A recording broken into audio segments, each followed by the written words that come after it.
O Brasil tem uma população de mais de 56% de pessoas da raça negra. Nossa história ficou definitivamente marcada pela escravidão, lamentavelmente. Assim como nossa cultura, nossa comida, nossa música, nossa arte e religiões. Dia 20 de novembro é comemorado o Dia de Zumbi dos Palmares. E o mês todo, no Brasil, é dedicado à reflexão sobre a inserção e a participação do negro na sociedade. Para falar sobre este assunto, nós convidamos Matilde Ribeiro, que está conosco e é, entre outras situações, professora. Muito boa noite, Matilde. Boa noite. Prazer em recebê-la aqui, viu? Todo meu. Estamos no mês da consciência negra. Há muito a ser comemorado ou há muito a ser corrigido? Esse é um eterno dilema brasileiro, né? Nós não temos dúvida de que a situação vem mudando ao longo dos tempos. Porém, 120 e tantos anos apenas da abolição da escravidão, e quando nós vamos olhar os índices no mercado de trabalho, na participação e representação política, os negros são minoria ou prejudicados. Então, há muito que mudar ainda. Tem muito que corrigir Com e talvez certeza. um pouquinho para comemorar, né?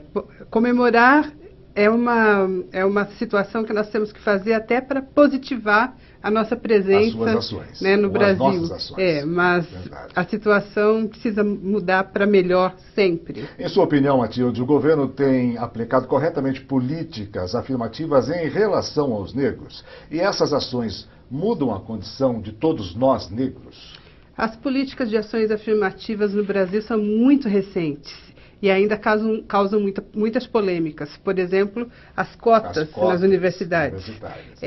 À medida que vão avançando as universidades que praticam essa ação, a sociedade reage e nem sempre positivamente. Eu sou uma defensora das cotas, aliás, setores amplos do movimento social defendem as cotas. Por quê?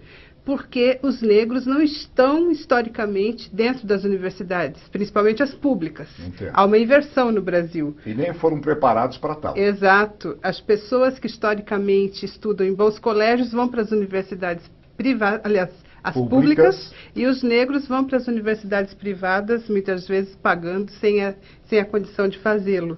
Então, a exemplo das cotas, muitas outras políticas têm que ser aplicadas.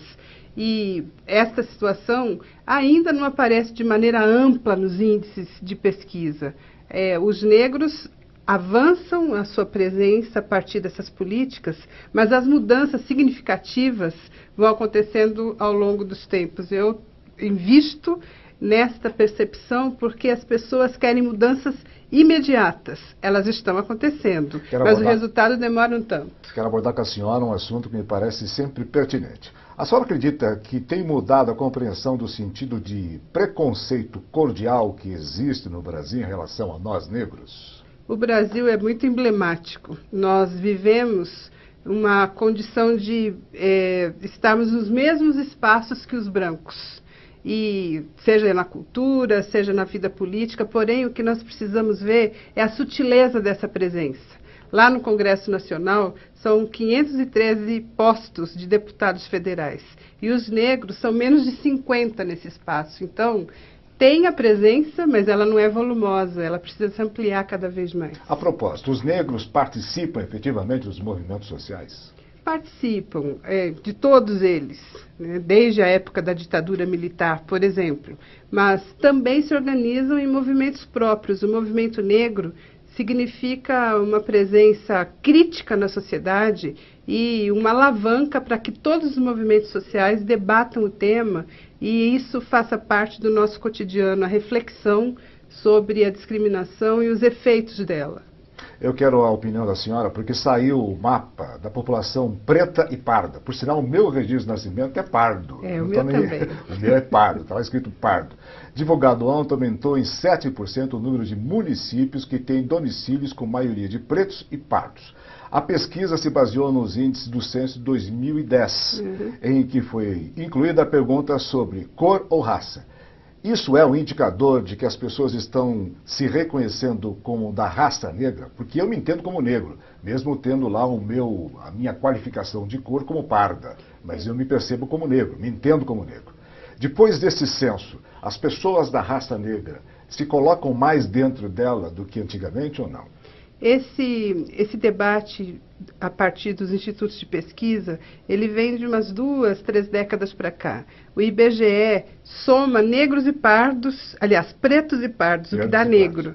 Então, essa mudança, a autodeclaração, ela é muito importante, porque ela vai causando novos impactos. E, nesse momento, tem ampliado, sem dúvida, o número de pessoas que se identificam como negros, porque já há algum tempo nós estamos valorizando essa presença. E quanto mais pudermos positivar a construção feita pelos negros na história do Brasil, mais as pessoas vão se sentir à vontade para dizer, sou negro sim, qual é o problema? Essa seria a sua dica principal? Claro. Se positivar a ideia de ser negro mesmo. Nós somos uma nação misturada, com certeza, mas isso não quer dizer que nós tenhamos que apagar o nosso histórico de sermos descendentes de africanos. Muito pelo contrário. Muito pelo contrário. A história no Brasil fez com que nós acreditássemos que não era bom ser descendente de africano. E nós estamos hoje, no século XXI, podendo valorizar essa presença, e isso é muito importante para um Brasil emergente como nós estamos sendo nesse momento. Eu tenho com certeza respeito por todas as etnias, mas tenho muito a honra de ser negro.